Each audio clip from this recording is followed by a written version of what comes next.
வணக்கம். இலங்கையின் இன்றைய பிரதான செய்திகள். விரிவான செய்திகளுக்குள் செல்லும் முன்னர் முதலில் தலைப்புச் செய்திகள். ஆபத்தை நெருங்கும் இலங்கை, வெளியான அதிர்ச்சி காரணம். இன்று முதல் நடைமுறைக்கு வருகிறது புதிய தடை, வெளியானது முக்கிய அறிவிப்பு. லங்கா, ஐஓசி மற்றும் சினோபெக் எரிபொருள் விலைகளும் அதிகரிப்பு, வெளியான புதிய விலைகள். பௌத்த தேரர்கள் தொடர்பில் வெளியான அதிர்ச்சி தகவல், எண்ணுக்கணக்கில்லாமல் பாதிக்கப்படும் சிறுவர்கள். பெண்ணை கொலை செய்துவிட்டு கொலையாளியும் தற்கொலை, வாக்குவாதம் முற்றியதால் நடந்த அதிர்ச்சி சம்பவம். கடலில் காணாமல் போன மாணவர்களின் சடலங்கள் மீட்பு, நீராடச் சென்றபோது நடந்த விபரீதம். பருத்தித்துறையில் மாயமான கடற்றொழிலாளர்கள், இன்றும் தொடரும் தேடுதல் பணிகள், இந்தியாவிடமும் உதவி கோரல். சென்னையில் இலங்கை தமிழ் பெண்ணுக்கு நடந்த சம்பவம், குற்றவாளி பிடிபட்டார், நடந்தது என்ன? பொறுப்பேற்க மறுப்பு தெரிவித்த உறவினர்கள், வித்தியா கொலை குற்றவாளியின் சடலம் அரச செலவில் அடக்கம். இவ்வாறான செய்திகளை உடனுக்குடன் அறிந்து கொள்ள எமது உரிமைக்குரல் நியூஸ் சேனலை சப்ஸ்கிரைப் செய்து தொடர்ந்தும் இணைந்திருங்கள்.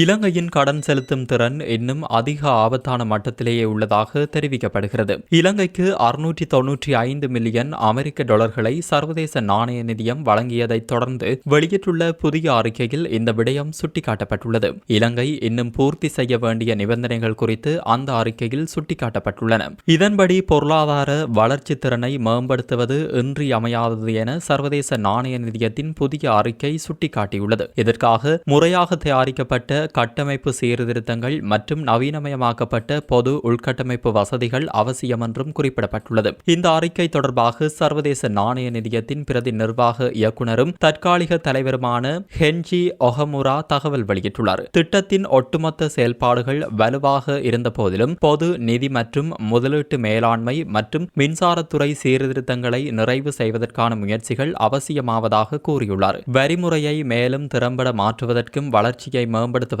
அரசாங்கத்தின் வருவாய் ஈட்டலை தொடர்ந்து முன்னெடுப்பது இன்றியமையாததாகும் என அவர் குறிப்பிட்டுள்ளார். இது முக்கியமாக நடுத்தர கால வருவாய் ஈட்டும் மூலோபாயத்தை உருவாக்குவதன் மூலம் சாத்தியப்பட வேண்டும் எனவும், கடன் மறுசீரமைப்பு நிறைவடையும் நிலையை எட்டியிருந்தாலும் கடன் நிலைத்தன்மை குறித்த அபாயம் இன்னும் உயர்மட்டத்திலேயே காணப்படுகிறது எனவும் தெரிவித்துள்ளார். லங்கா, ஐஓசி மற்றும் சினோபெக் ஆகிய நிறுவனங்களும் தங்களது எரிபொருள் விலைகளை உயர்த்தியுள்ளன. இருப்பினும் சினோபெக் நிறுவனம் சூப்பர் டீசல் விலையில் மாத்திரம் எந்தவொரு திருத்தத்தையும் மேற்கொள்ளவில்லை என்பதுடன் அவர்கள் தற்போதும் 1 லிட்டர் சூப்பர் டீசலை 600 ரூபாய் என்ற விலையிலேயே விற்பனை செய்து வருவதாக தெரிவிக்கப்படுகிறது. இதேவேளை நேற்று நள்ளிரவு முதல் அனைத்து வகையான எரிபொருட்களினதும் விலைகளை அதிகரிக்க பெட்ரோலிய கூட்டுத்தாபனம் தீர்மானித்திருந்தது. இதன்படி 410 ரூபாயாக இருந்த 1 லிட்டர் ஒக்டேன் 92 பெட்ரோலின் விலை 25 ரூபாய் உயர்த்தப்பட்டுள்ள நிலையில் அதன் புதிய விலை 434 ரூபாயாகும். அதேபோல் 470 ரூபாயாக இருந்த 1 லிட்டர் ஒக்டேன் 95 ரக பெட்ரோலின் விலை 25 ரூபாயினால் உயர்த்தப்பட்டுள்ள நிலையில் அதன் புதிய விலை 495 ரூபாயாகும். மேலும் 392 ரூபாயாக இருந்த 1 லிட்டர் ஒட்டோ டீசலின் விலை 15 ரூபாய் உயர்த்தப்பட்டுள்ள நிலையில் அதன் புதிய விலை 407 ரூபாய் ஆகும் என பெட்ரோலிய கூட்டுத்தாபனம் அறிவித்துள்ளது. 458 ரூபாயாக இருந்த 1 லிட்டர் சூப்பர் டீசலின் விலை 20 ரூபாய் உயர்த்த நடவடிக்கை எடுக்கப்பட்டுள்ள நிலையில் அதன் புதிய விலை 478 ரூபாயாகும். இதேவேளை 1 லிட்டர் 265 ரூபாயாக இருந்த மண்ணெண்ணெய் விலை 20 ரூபாய் உயர்த்தப்பட்டுள்ளது. அதன் புதிய விலை 285 ரூபாயாகும் என லங்கா பெட்ரோலிய கூட்டுத்தாபனம் தெரிவித்துள்ளமை குறிப்பிடத்தக்கது. நாட்டில் கடந்த 2018 2022 வரைக்கும் சுமார் 488 சிறுவர்கள் தேரர்கள் மூலம் பாதிக்கப்பட்டுள்ளமை தற்போது வெளிச்சத்துக்கு வந்துள்ளது. பாதிக்கப்பட்ட சிறுவர்கள் தொடர்பான வழக்குகள் சிறுவர் பாதுகாப்பு அதிகார சபையினால் பதிவு செய்யப்பட்டுள்ளன. இதேவேளை நாடளாவிய ரீதியில் சிறுவர்கள் மற்றும் பெண்களுக்கு எதிராக பௌத்த தேரர்களினால் நடைபெறும் பாலியல் ரீதியான அநீதிகள் அதிகரித்து வரும் நிலையில் இந்த தகவல் தெரிய வந்துள்ளமை குறிப்பிடத்தக்கது. இதேவேளை அண்மையில் அனுராதபுரம் 8 புண்ணிய தலங்களின் விகாராதிபதி சிறுமியொருவரை தவறான செயல்பாட்டிற்கு உட்படுத்திய விவகாரம் பெரும் சர்ச்சையை ஏற்படுத்தியுள்ளது. இதற்கு எதிராக யாழ்ப்பாணம் உள்ளிட்ட பல பகுதிகளில் போராட்டங்கள் முன்னெடுக்கப்பட்டிருந்தது. இந்த நிலையில் பௌத்த தேரர்களை சட்டத்தின் பிடியிலிருந்து பாதுகாக்கும் வகையில் அவர்களுக்கு தனியான நீதிமன்ற கட்டமைப்பொன்றை உருவாக்க அரசாங்கம் நடவடிக்கை மேற்கொண்டுள்ளதாக தெரிவிக்கப்படுகிறது. பெண்ணை கொலை செய்துவிட்டு கொலையாளியும் தற்கொலை செய்து கொண்ட சம்பவம் ஒன்று இலங்கையில் பதிவாகியுள்ளது. குறித்த இந்த சம்பவம் தொடர்பில் மேலும் தெரிய வருகையில், வெல்லவ நிக்கதலபொத்த பிரதேசத்தில் உள்ள வீடு ஒன்றில் இருந்த பெண் ஒருவர் கூர்மையான ஆயுதத்தால் தாக்கப்பட்டு கொலை செய்யப்பட்டுள்ளதுடன் அதே வீட்டில் மற்றொரு நபர் தூக்கிட்டு தற்கொலை செய்து கொண்டுள்ளார். இவ்வாறு உயிரிழந்தவர்கள் 49 வயதுடைய பெண் மற்றும் 40 வயதுடைய ஆண் எனவும் அவர்கள் நிக்கதலபெத்த பிரதேசத்தை சேர்ந்தவர்கள் எனவும் அடையாளம் காணப்பட்டுள்ளதாக போலீசார் தெரிவித்தனர். இவர்கள் இருவருக்கும் இடையே ஏற்பட்ட வாக்குவாதம் முற்றியதன் காரணமாக சம்பந்தப்பட்ட நபர் பெண்ணை கூர்மையான ஆயுதத்தால் தாக்கியதாகவும் பின்னர் அவரும் தற்கொலை செய்து கொண்டுள்ளதாகவும் முதற்கட்ட விசாரணைகளில் இருந்து தெரிய வந்துள்ளது. இந்த சம்பவம் குறித்து வெல்லவ போலீசார் மேலதிக விசாரணைகளை முன்னெடுத்து வருகின்றமை குறிப்பிடத்தக்கது. நாட்டில் உள்ள அனைத்து அரச நிறுவனங்களிலும் பிளாஸ்டிக் தண்ணீர் போத்தல்களை பயன்படுத்த தடை விதிக்க அரசாங்கம் நடவடிக்கை எடுத்துள்ளதாக தெரிவிக்கப்படுகிறது. பொது நிர்வாக மாகாண சபைகள் மற்றும் உள்ளூராட்சி மன்ற அமைச்சின் செயலாளரின் கையொப்பத்துடன் இதற்கான சுற்றறிக்கை வெளியிடப்பட்டுள்ளது. அதன்படி இன்று முதல் தனி ஒருவர் ஒருமுறை மாத்திரம் பயன்படுத்தும் பிளாஸ்டிக் தண்ணீர் போத்தல்களை கொள்வனவு செய்வதற்கும் பயன்படுத்துவதற்கும் தடை விதிக்கப்பட்டுள்ளதாக தெரிவிக்கப்படுகிறது. எனினும் அரச நிறுவனங்களுக்கு தேவையான பாரிய கொள்ளளவு கொண்ட பிளாஸ்டிக் தண்ணீர் போத்தல்களை கொள்வனவு செய்ய முடியும் என தெரிவிக்கப்படுகின்றமை குறிப்பிடத்தக்கது.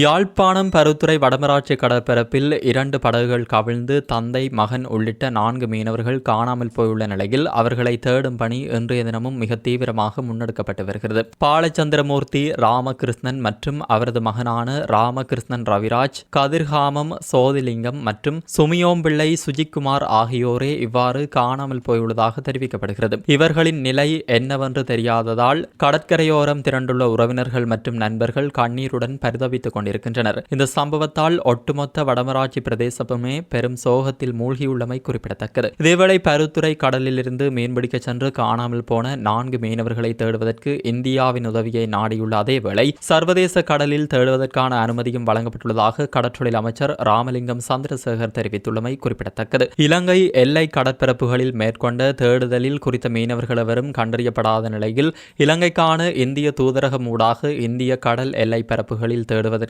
உதவியையும் அனுமதியையும் கூறியுள்ளோம் எனவும் அவர் தெரிவித்திருக்கின்றமை குறிப்பிடத்தக்கது.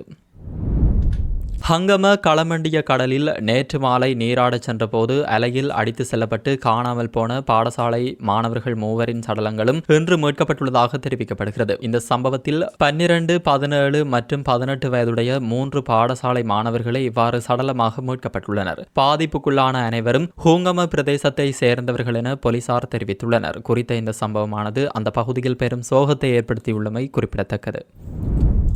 இலங்கையை சேர்ந்த தமிழ் பெண் ஒருவர் காரேற்றி கொடூரமாக கொலை செய்யப்பட்டுள்ள சம்பவம் இந்தியாவின் சென்னையில் பதிவாகியுள்ளது. சம்பவத்தில் இலங்கையை சேர்ந்த 18 வயதான ஜான்சி என்பவரே இவ்வாறு உயிரிழந்துள்ளார். சம்பவம் தொடர்பில் மேலும் தெரிய வருகையில், சென்னை கோயம்பேட்டில் உள்ள ஒரு பாரில் சிலர் மது அருந்திவிட்டு நடனமாடிக் கொண்டிருந்ததாக கூறப்படுகிறது. அப்போது இரு தரப்பினரிடையே திடீரென வாக்குவாதம் ஏற்பட்டு அது பெரும் மோதலாக மாறியது. நிலைமை கையை மீறி சென்றதால் பாரில் இருந்த பவுன்சர்கள் இரு தரப்பையும் சமாதானப்படுத்தி பாரை விட்டு வெளியேற்றினர். பாரை விட்டு வெளியே வந்த பிறகும் இரு தரப்பினருக்கும் இடையேயான மோதல் ஓயவில்லை என தெரிவிக்கப்படுகிறது. பின்னர் வீதியில் வைத்து மீண்டும் இரு தரப்பும் கடுமையாக மோதிக்கொண்டனர். இந்த சம்பவத்தில் யான்சி என்ற பெண் ஒருவர் காரின் அடியில் சிக்கி சம்பவ இடத்திலேயே பரிதாபமாக உயிரிழந்துள்ளதாக தெரிவிக்கப்படுகிறது. இந்த கொடூர கொலை மற்றும் மோதல் சம்பவம் தொடர்பாக சந்தேகத்தின் பேரில் ஒருவரை பிடித்து காவல்துறையினர் தீவிர விசாரணை மேற்கொண்டு வருகின்றனர். யாழ்ப்பாணம் புங்குடுதீவு மாணவி சிவலோகநாதன் வித்யாவின் படுகொலை தொடர்பில் மரண தண்டனை விதிக்கப்பட்டிருந்த கைதியான பூவாலசிங்கம் ஜெயக்குமாரின் இறுதிக் கிரியைகள் நிறைவடைந்துள்ளதாக சட்ட மருத்துவ அதிகாரி எஸ். பிரணவன் தெரிவித்துள்ளார். யாழ்ப்பாணம் கோம்பையன் இந்து மயானத்தில் நேற்று அரச செலவில் அவருடைய உடலம் அடக்கம் செய்யப்பட்டுள்ளதாக தெரிவிக்கப்படுகிறது. வித்யா படுகொலை வழக்கில் மரண தண்டனை விதிக்கப்பட்டவர்களின் தண்டனையை உயர் நீதிமன்றம் கடந்த மே மாதம் உறுதி செய்தது. இதனையடுத்து உயர்நீதிமன்றத்தின் தீர்ப்பை அறிவிப்பதற்காக மரண தண்டனை கைதிகள் அனைவரும் யாழ்ப்பாணத்தில் அழைத்து செல்லப்பட்டிருந்தனர். இந்த நிலையில் யாழ்ப்பாணம் சிறைச்சாலையில் தடுத்து வைக்கப்பட்டிருந்த பூவாலசிங்கம் ஜெயக்குமார் கடந்த திங்கட்கிழமை தனது உயிரை மாய்த்து கொண்டமை குறிப்பிடத்தக்கது. இத்துடன் இன்றைய உரிமை குரலின் பிரதான செய்திகள் நிறைவடைகின்றன. தொடர்ந்தும் எங்களுடன் இணைந்திருங்கள்.